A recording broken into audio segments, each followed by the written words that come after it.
بسم اللہ الرحمن الرحیم۔ آج کا ہمارا سبق ہے محموز، اور یہاں پر یہ صحیح کے بارے میں پچھلے سبق میں ہم پڑھ چکے ہیں، ابھی محموز کے بارے میں پڑھ رہے ہیں۔ محموز ہم پہلے پڑھ چکے ہیں کہ محموز اس کو کہتے ہیں کہ جس میں حمزہ ہو، جس کلمے میں حرف اصلی کے مقابلے میں حمزہ ہو۔ تو پچھلے سبق میں جو صحیح کے بارے میں نے پڑھا تھا کہ ایسا نہ ہو کہ باب افعال کے حمزہ جو ہے یا امر کے یا جو حمزہ جو ہے وہ حرف اصلی کے مقابلے میں نہ ہو، تو اس کو ہم محموز نہیں کہیں گے، بلکہ محموز اس کو کہیں گے کہ فاعل لام کلمے کے مقابلے میں کوئی حرف اصلی ہو، حرف اصلی کے مقابلے میں حمزہ ہو، تو اس کو ہم محموز کہیں گے۔ پھر محموز کے ہمارے پاس 3 قسمیں ہیں۔ ایک ہے کہ ہمارے پاس ہے فا اور عین اور لام۔ فا عین اور لام ہے، اس کو ہم یوں لکھ دیں گے سبق، یوں فا عین اور لام۔ تو ہمارے پاس یہاں پر آ ما را، امارا، فا کلمے کے مقابلے میں حمزہ، عین کلمے کے مقابلے میں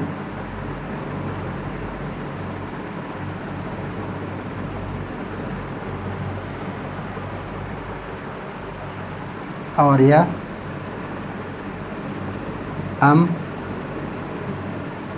رن ہے، اور یا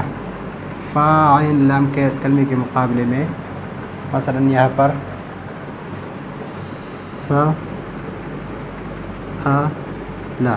سین کے فا کے مقابلے میں سین، عین کے مقابلے میں حمزہ اور لام کے مقابلے میں لام، اور یا را سن، تو را فا کے مقابلے میں را، لام کے مقابلے میں سین اور عین کے مقابلے میں حمزہ، اور یہ ہمارے پاس فا عین اور لام، قارا، فا کلمہ، عین کلمہ اور لام کلمے کے مقابلے میں حمزہ، یا جیم اور زا، جز ان، فا کلمے کے مقابلے میں جیم، عین کلمے کے مقابلے میں زا اور لام کلمے کے مقابلے میں حمزہ۔ یہاں پر فا کلمے کے مقابلے میں حمزہ ہے، یہاں پر عین کلمے کے مقابلے میں حمزہ ہے، اور یہاں پر لام کلمے کے مقابلے میں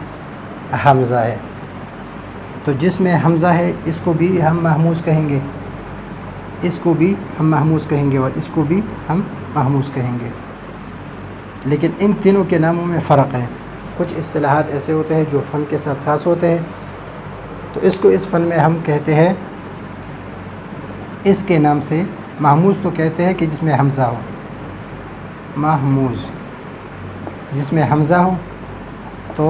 یہ امرا اور امرن یہ دونوں محموز ہیں، لیکن حمزہ کہاں پر واقع ہے؟ فا کلمے میں واقع ہے، عین کلمے میں واقع ہے، یا لام کلمے میں واقع ہے؟ یہاں پر حمزہ جو ہے فا کلمے میں واقع ہے، تو اس کو کہتے ہیں محموز الفا، محموز الفا، اس کو محموز الفا کہتے ہیں۔ ابھی ہم یہ دیکھیں گے کہ یہاں پر بھی اس میں حمزہ ہے، تو اس سے اعلیٰ یہ محموز ہے، اور رأسن یہ بھی محموز ہے،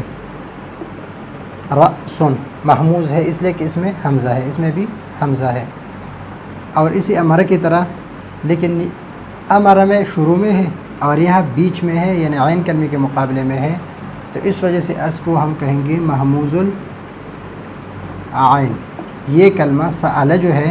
یہ محموز العین ہے، رأسن یہ محموز العین ہے،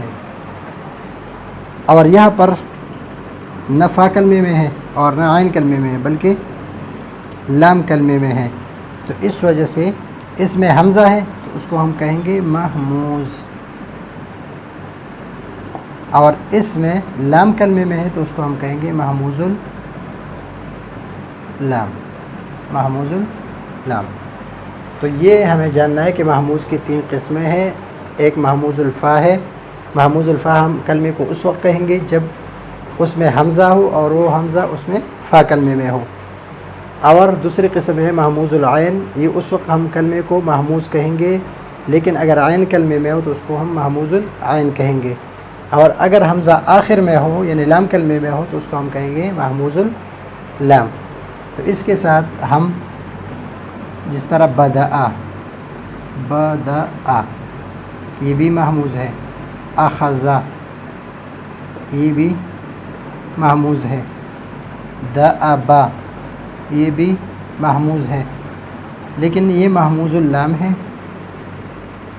محموز اللام۔ یہ محموز الفا ہے اس لیے کہ فا کلمے میں ہے، اور یہ محموز العین ہے۔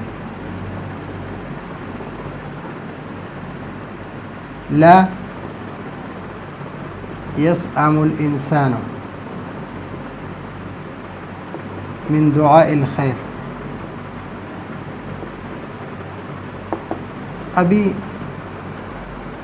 لا يسأم سین فا حمزہ عین اور یہ لام کلمہ ہے، تو عین کلمے میں ہے تو اس کو ہم کہیں گے محموز العین۔ اسی طرح محموز کو ہم پہچانیں گے، محموز اس کلمے کو کہتے ہیں کہ جس میں فا عین لام کلمے کے مقابلے میں یعنی حرف اصلی کے مقابلے میں حمزہ ہو، اور وہ ہم اس حمزہ کو ہم دیکھیں گے کہ یہ حمزہ اگر فا کلمے میں ہے تو اس کو ہم کہیں گے محموز الفا، اگر عین کلمے میں ہے تو اس کو ہم کہیں گے محموز العین، اگر لام کلمے میں ہے تو اس کو ہم کہیں گے محموز العین۔ اس کے بہت سارے مثالیں ہو سکتی ہے، ضروری نہیں ہے کہ یہی مثالیں ہو، کوئی اور بھی مثال ہو سکتے ہیں اس کے لیے۔ تو یہ ہے آج کا ہمارا سبق، اگلے سبق کے لیے اجازت چاہتے ہیں۔ اللہ حافظ۔